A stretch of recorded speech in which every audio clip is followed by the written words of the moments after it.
live, see, peace. Thank you, Allison, for choosing that anthem, and for Vox Lumina for opening our Earth Day service with that piece by Frank DeKelly. I'm Marcia Stephenson, and this morning, Michelle Sheardown and I invite you to explore the power of nature to restore our torn hearts and inspire us to take whatever actions we can to repair our troubled planet.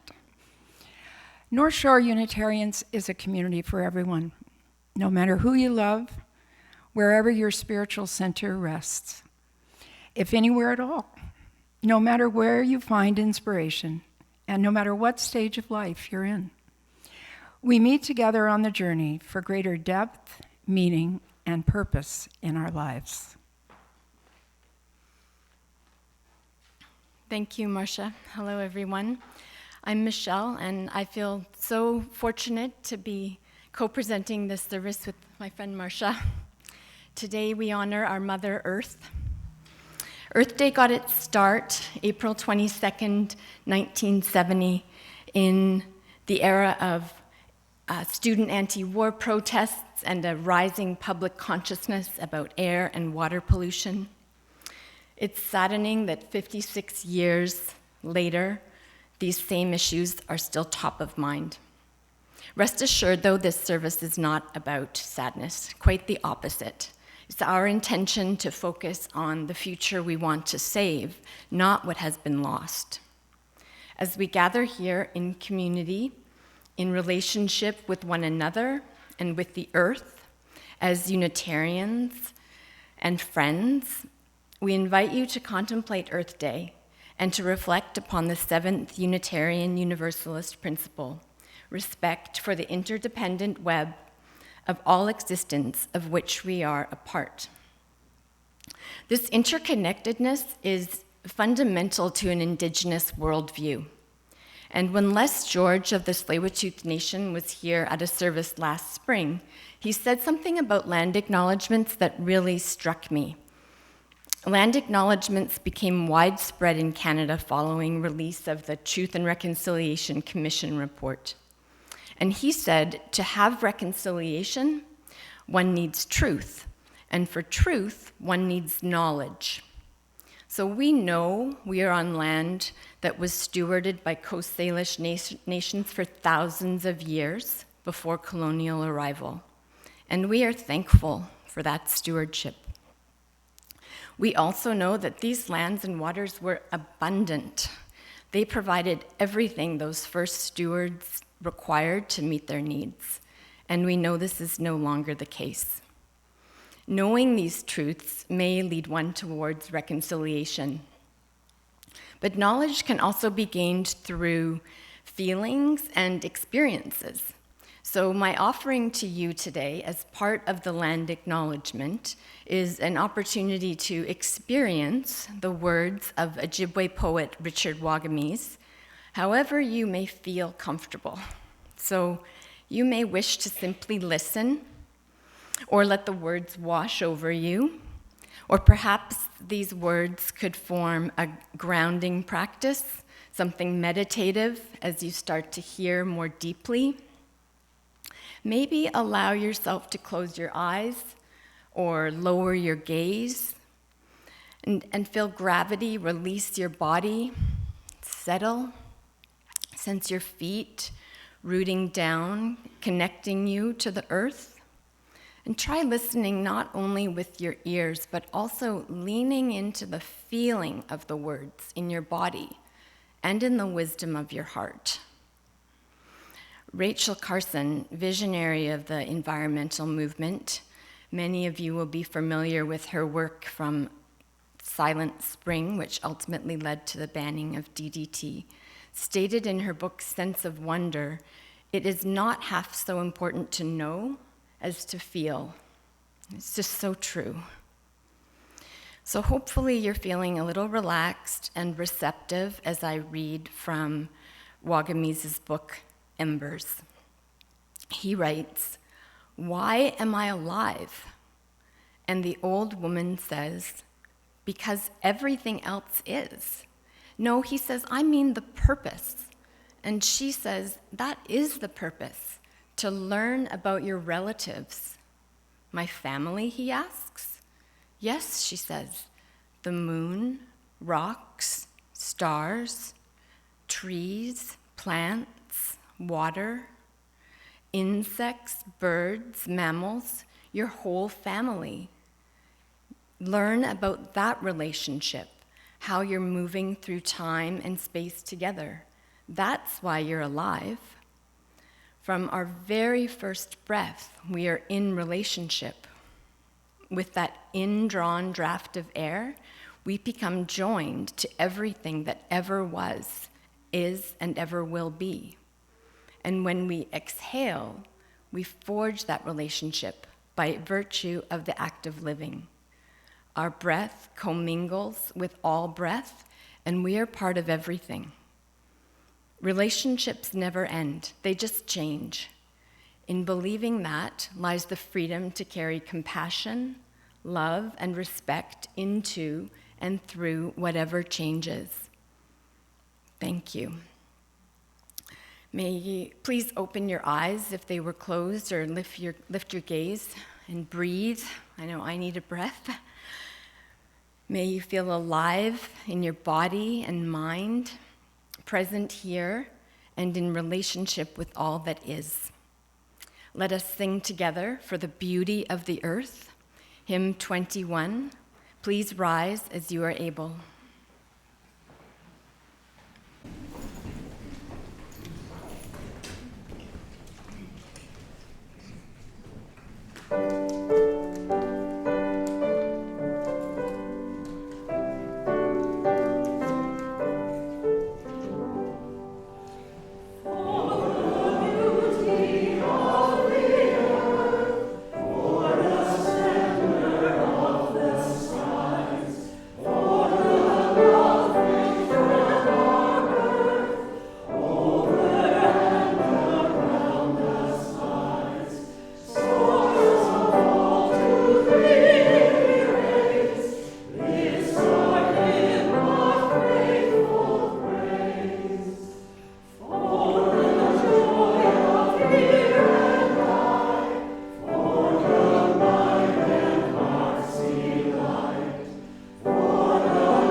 Each Sunday, we light our chalice and candles.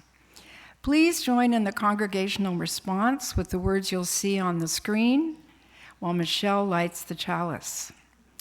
We kindle this flame as a symbol of our gathering. May the light of understanding illuminate our darkness. May the warmth of sharing bring us peace. And now Michelle will light our candle of joys and sorrows. Many of us gathered here yesterday to celebrate the life of Wayne Hanna, a long-term member whose many contributions to this congregation included years of service on the board, twice as president. Any issues which may be lying heavy on your hearts this morning, know that you don't have to carry them alone. And one of my joys each spring is watching the daffodils reappear next to the pathway on the edge of grass as we come in.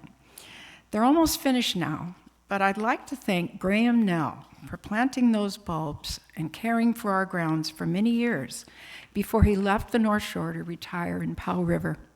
One of my sources today is a book Graham Nell based an Earth Day service on in 2014. And now we'll have our candle, Global Concerns.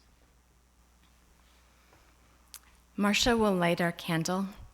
Many of us may be at a loss for words when it comes to the magnitude of concerns at the global level. I know I am.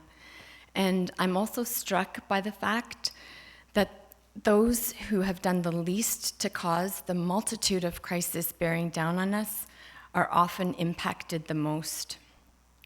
As Rebecca talked about last week, we can offset something heavy like fear by holding hope in the other hand. I'd like to borrow that metaphor and put love in one hand as a counterweight to these extremely challenging times. It's difficult to respond to our world's geopolitical and earth matters briefly, but these words, attributed to none other than Jimi Hendrix, certainly resonated with me. Perhaps they will for you too. He said, "When the power of love overcomes the love of power, the world will know peace." So let us take a moment in silence to reflect on our global condition, and may the power of love bring peace into your hearts.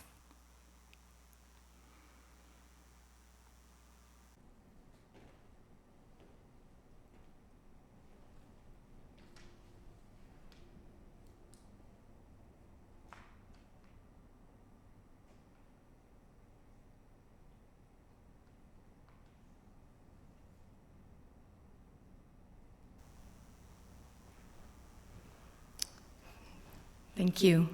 And now, please rise as you are able to join in singing Keepers of the Earth. We haven't done this one before, but it's a really pick-upable tune. So just start to sing as soon as you're able.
Keepers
We are blessed by every river. Every mountain feeds our soul. We are called as keepers of the earth. 10 years ago, I joined hundreds of Canadian Unitarians singing this anthem by local composer Joyce Poley, a powerful moment during our annual conference and AGM at UBC. Joyce is still composing, still bringing her gifts of music to people in hospice care, and she sends greetings to you all from White Rock, where she lives. This morning, I'd like to reflect on the give and take within our shared ecosystem, the symbiotic relationship sustaining human health and that of other life forms on Earth. In the science behind our understanding of the natural world, a lot of talk goes around in circles, whether it's the water cycle, the carbon cycle, or the life cycle of the butterfly.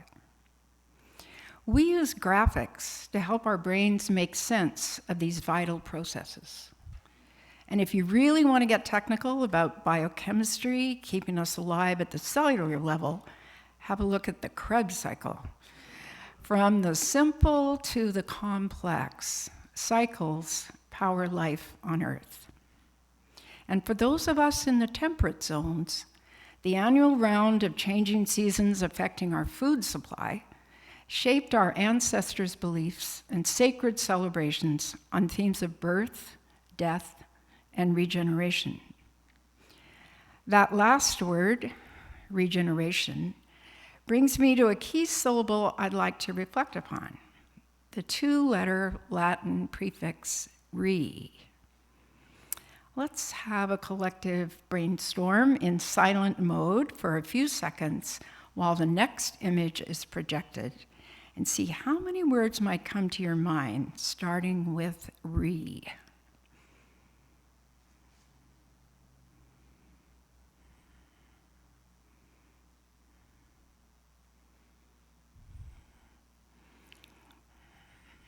Okay, and now the next slide.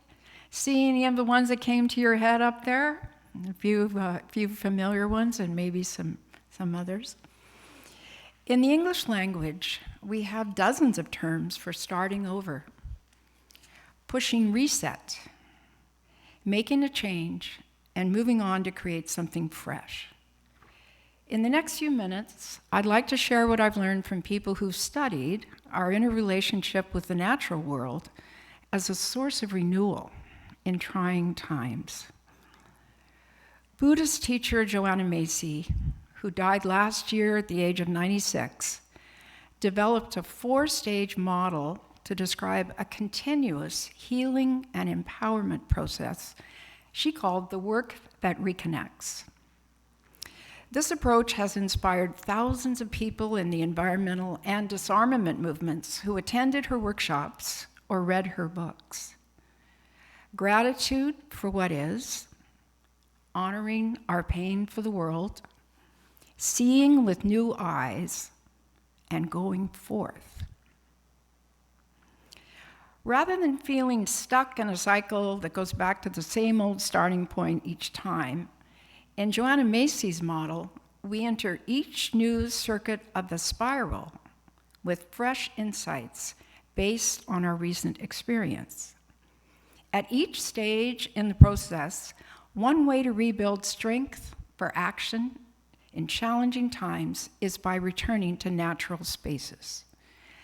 As Joanna Macy writes in Active Hope, caring derives from our interconnectedness with all life.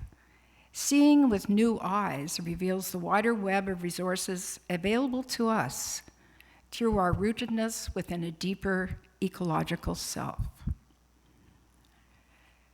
Canadian marine biologist Ellen Kelsey published Hope Matters in 2020 as an antidote to the despair she encountered among environmentalists, especially students she was mentoring. In her 2025 sequel, How to Be Hopeful, Kelsey offers us a manual of spiritual practices to cope with fear and act for climate justice. Each chapter details strategies for self-repair as we react to discouraging news. I choose hope. I reject fatalism. I am emotional. I am on a reparative quest of transformation. I am nature. Now, if we zoom in on that last strategy, we can find many ways to experience the restorative gifts of being nature without much effort on our part. We don't even have to move our bed outside to a sleeping porch, which Ellen describes with gusto. She says, I do it because I am nature. I am less than whole and separated from the wind, the rain, the scent of earth, the rising crescendo of geese calling as they migrate through the night. The fusion of self into nature doesn't have to be willed into reality by trying hard or long years of apprenticeship. It can be as simple as a walk in the park. Forest bathing, or Shinrin-yoku, arose in Japan in the 1980s as a practice of therapeutic relaxation, thanks to the pioneering work of Tomohide Akiyama, then Minister of Agriculture and Forestry. Studies validated the benefits of slow walking in the woods, attuning our senses to the natural surroundings. Akiyama publicized research documenting the beneficial health effects of some compounds, such as phytoncides, I had to look up the pronunciation of that word, that certain trees and plants emit. 20 years ago, American author Richard Louv published The Last Child in the Woods, Saving Our Children from Nature Deficit Disorder. Louv cited studies tracking increasing rates of physical and emotional illness in children and argued this trend resulted from lack of free time in nature.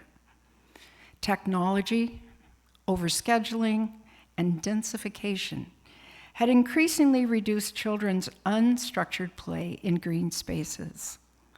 Louv proposed solutions ranging from outdoor kindergartens to prioritizing parks in urban design, all with the goal of restoring mental and physical health. So if it's good for the kids, what about us? In the decades since Louv's book raised the alarm, research has been mounting that spending more time in nature is good for what ails us, all of us.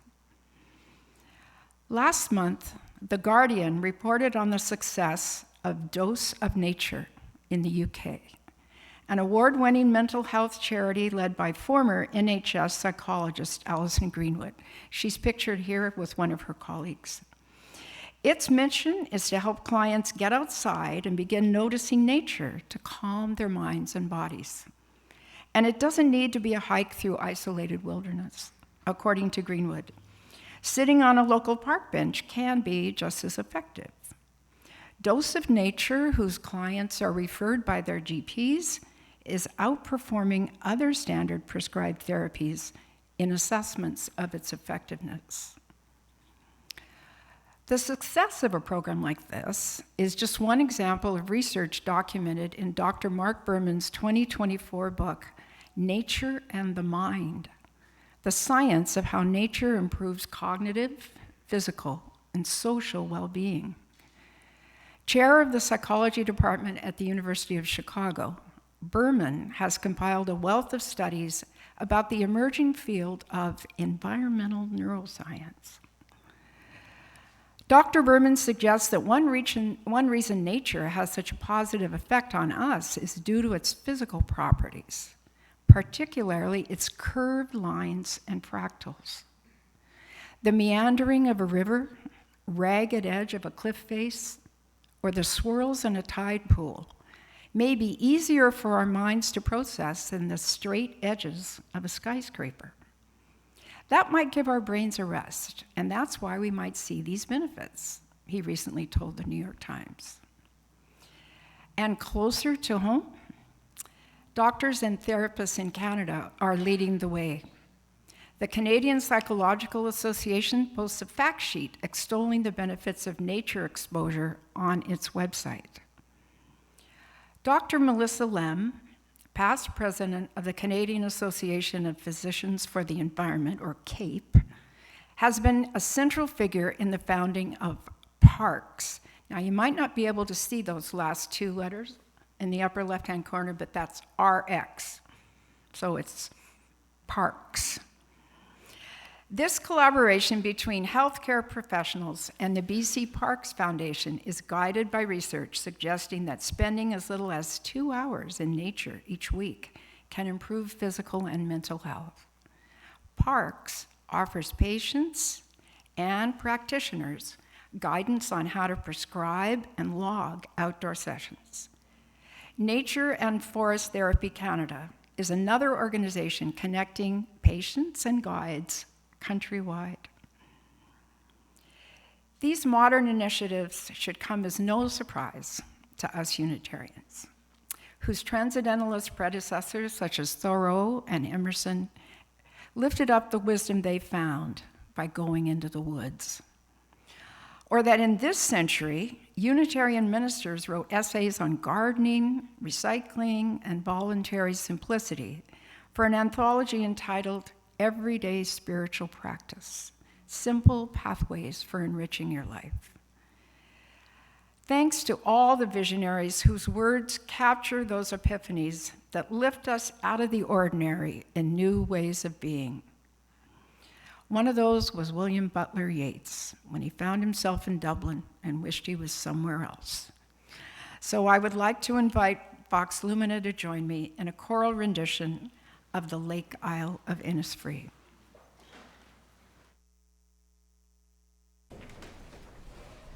Go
The words of Yeats resound in my ears, in the deep heart's core.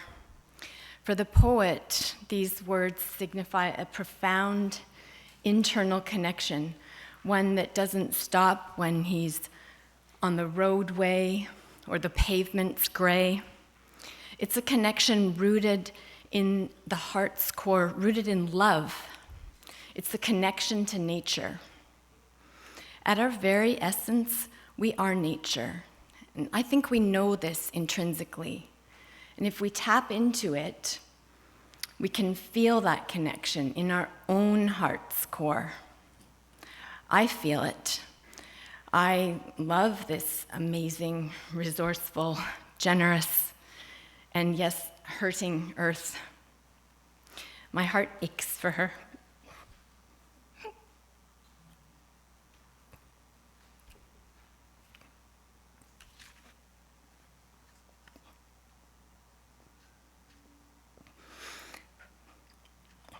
Indigenous scholar Enrique Salmon states that the heart is the locus for the largest part of our soul, referred to in the language. Oh, I got quite emotional there, excuse me. Referred to in the language of the Raramuri people as Iwigara, or Iwi for short. The Iwi, located in humans, is the same heart located in plants, animals, and everything in the natural world. As he writes, we share our Iwi with everything around us, and therefore we are directly related to it. We are in constant kinship with all life, and it with us. Similar to the words of Richard Wagamese, really. And Ilarion Merkuliev, a Yunnan scholar from the Aleutian Islands and one of the last generations to be fully raised in the traditional ways, explains that Yunnan spiritual principles from living come from a deep source of wisdom translated as the heart. So when Yunnan elders speak of the heart, they are referring to a portal of profound interconnectedness that exists between humans and all living things. Centering oneself there in that portal results in humble, wise, and connected ways of being in the world. To access this portal, you need to drop out of the relentless noise and thinking clutter that occupies our mind. And there you will find the inner wisdom, the heart wisdom that keeps us in right relationship with all life, ensuring our long-term survival and well-being, both individually and collectively. You may consider our interconnection with the natural world another way. Humans are made from the same essential elements as all other life on Earth, ranging from bacteria to butterflies, elephants to trees, at the atomic, molecular, and cellular levels.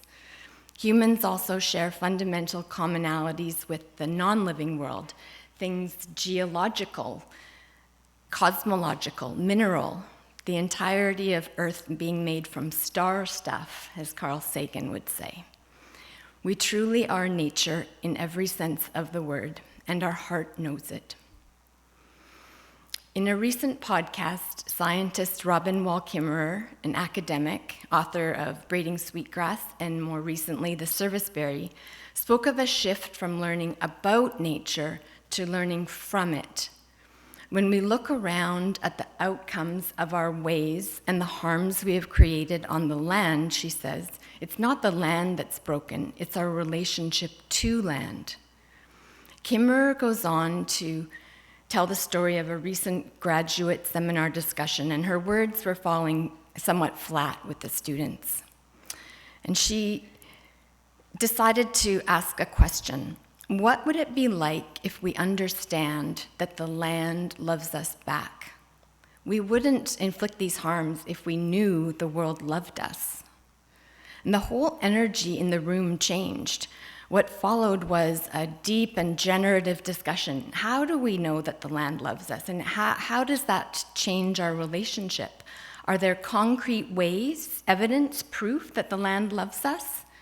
Well, it nourishes us with the air we breathe, feeds us, wants us to be healthy mentally and physically, gives us medicines and habitat. We are sustained by our Mother Earth unconditionally. We don't necessarily earn the Earth's love. It is simply inherent. Yet all flourishing is mutual, and we must give back in return. By sustaining the one who sustains us, the Earth will last forever. And these ideas challenge the human-centered worldview many of us were raised on. When we shift from learning from land rather than about it, we realize we don't know everything. We are not at the top of a pyramid. We are part of a circle, what we might call an earth-centered worldview, one in which humans are embedded in nature, not elevated above it. And in this space, we pay a certain kind of attention. We are open and awake, listening, sharing, and reciprocating nature's offerings. As David Suzuki said in The Sacred Balance, when we forget that we are embedded in the natural world, we also forget that what we do to our surroundings, we are also doing to ourselves. But if you're finding it difficult to jump into a kinship relationship with a tree, and I'm looking at my husband as I say that, perhaps you can feel your heart rooted to a place. Maybe you have a deep connection to the forest where you hike with your family, or the mountains you can see from your front porch, or that spot by the ocean where your senses come alive. In whatever way you are able to feel connected to nature, I'd like to pose this question: how do we love the earth? Knowing what we do about our extractive economy and global warming and biodiversity loss, how can we be in relationship with this land or love this place? An earth whose certainty is compromised, whose existence is changing in front of our eyes. As Emily Johnston writes in the All We Can Save anthology, we are walking into great darkness, and the light that guides us must come from within. Loving this vanishing world feels like a kind of prayer sometimes. Let's invert the prayer, and instead of meditating on what has been lost, let's focus on the many worlds we can still prevent from vanishing, the worlds worth fighting for. And I know we don't usually do this, but I'd like to share a short video from the Sierra Club.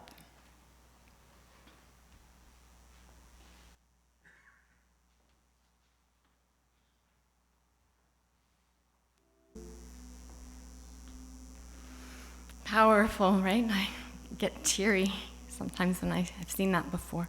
And some of the words are worth repeating. It's because of love that we raise our voices and take action to protect life-sustaining ecosystems. And it's because of love that we must do everything we can to ensure that the people and beings we love the most are safe as climate impacts grow. And as we think about relationships today, let us think about how we can improve our care for the earth and all beings on it. Take a moment to think about what people and what beings need the most help right now. Catherine Wilkinson, co-editor of the All We Can Save anthology, finished the book with these thoughts. If there is one theme that runs through the collection, it is ferocious love. Ferocious love, pretty strong language, for one another, for earth, for beings, for justice, for a life-giving future. It is a magnificent thing to be alive in a moment that matters so much. Let's proceed with broken, open hearts, seeking truth, summoning courage, and focused on solutions. There's no doubt that we have all of the solutions we need to save our planet. From clean energy to building retrofits, active transportation to green infrastructure, I am always up for a solutions conversation. What is lacking is a groundswell of implementation, a people-powered movement that puts life at the center of our choices. And how do we get there? That love, deep in our heart's core, is central to moving forward on this earth in the best way possible. It's our heart wisdom that will get us there. Please rise as you are able to join in singing For the Earth Forever Turning, Song 163.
So let us move into the spiritual practice of generosity.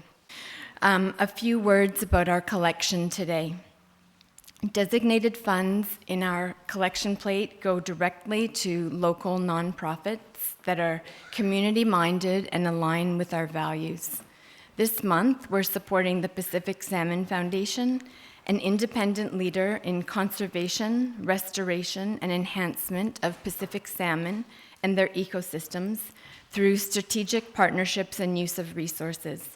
Pacific Salmon Foundation is one of the umbrella founders of the local North Shore Streamkeepers, our presenter after the service today here in the sanctuary. In gratitude for the gifts that you bring to this community and to help those beyond these walls, we give our most sincere thanks. Thank you also to all the people who volunteer in so many ways to help this beloved community. Thank you for attending this Earth Day service, and for those watching later from afar, thank you. And now for today's invitations and announcements. I'm pleased to announce that the construction of our new elevator is now underway. And one of the first stages is to streamline the library to make room for this vital improvement in accessibility. So you're going to see some changes downstairs, and over the coming weeks, we'll be inviting you to adopt some of those books to new homes, and you'll be able to have a look to find any titles that are calling to you. So right now, it's the two rightmost shelves as you look at the rearrangement down there. After the service today, There will be casserole lunch arranged by Diane Hicks. We thank Diane for that. And following that lunch, please join us for a presentation by Dave Lovely of the North Shore Streamkeepers here in the sanctuary. That will start around 12:15. Dave will give us an overview of the hands-on restoration projects in our local waterways. Our environmental action team welcomes your involvement in a range of actions to protect the planet. There's something for everyone to do. There's not one size fits all. Watch your e-bulletin for a planning session after the service in early June to talk about ideas for next year. And turning theory into practice, you are invited to join us once a month exploring the trails around Lynn Creek. One group staying on level ground, while another explores the ups and downs. You can see Jennifer Williams or me after the service for more details. Those are going to happen, we think, on the second Saturdays around 1 o'clock. On May 2nd, all are invited to the memorial service for long-term member Brian Bland, with reception to follow at the West Vancouver Yacht Club. And next Sunday, Bruce Grierson will help us explore the fear of being known. What life lessons lie behind the emotions around public speaking? And now for next. Sing for the Climate is a mass choral project that began in Belgium in 2012. More than 80,000 people in over 150 Belgian cities and communities rallied to sing "Do It Now," urging politicians to take more ambitious climate measures at the local, national, and international level. Now, these lyrics were written to a well-known Italian protest song called Bella Ciao, and all of us are going to now sing these special lyrics written to that tune, and I encourage you to join in with gusto. So I'm just going to sing you a little bit with Catherine, just so you remember how this goes. We need to wake up. We need to wise up. We need to open our eyes and do it now, now, now. We need to build a better future. And we need to start right now. Good. Do you think you can do that, everybody? Okay, so when we do the now, now, now, can you make it really loud? And you can stamp or you can hit something in the air, not the person in front of you. Okay, from the beginning.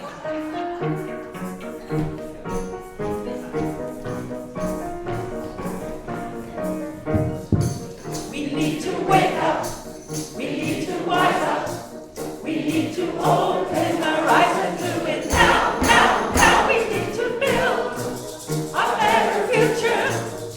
And we need to start right now.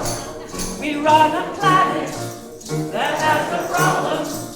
We've got to solve it, get involved and do it now, now, now. We need to build a better future.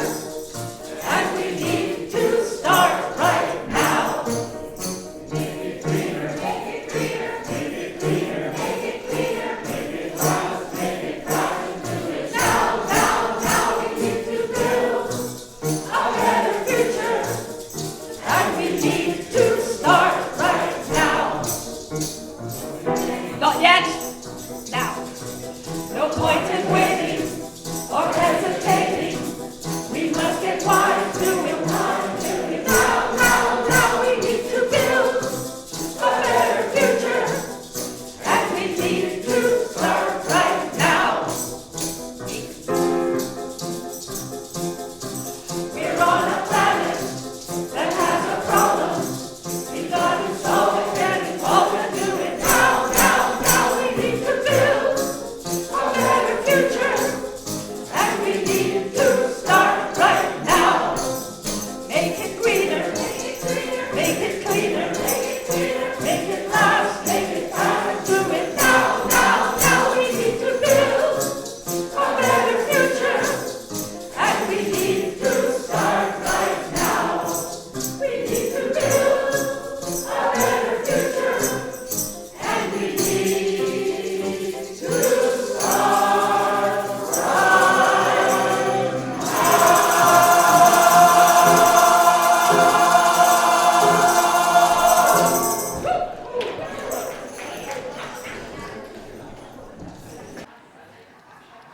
Thank you all, and thank you for all the percussionists out there, too. As we ponder the possibilities for action ahead, may we be inspired by the words of Joseph Campbell. The goal of life is to make your heartbeat match the beat of the universe, to match your nature with nature. And now I'll ask Michelle to extinguish the chalice. Please respond with the words on the screen. We extinguish this flame. By carrying with us the light of vision and the warmth of hope. The world calls us to live with depth, meaning, and purpose. We go forth with courage and love. Please rise and join in singing our closing song, Circle Round.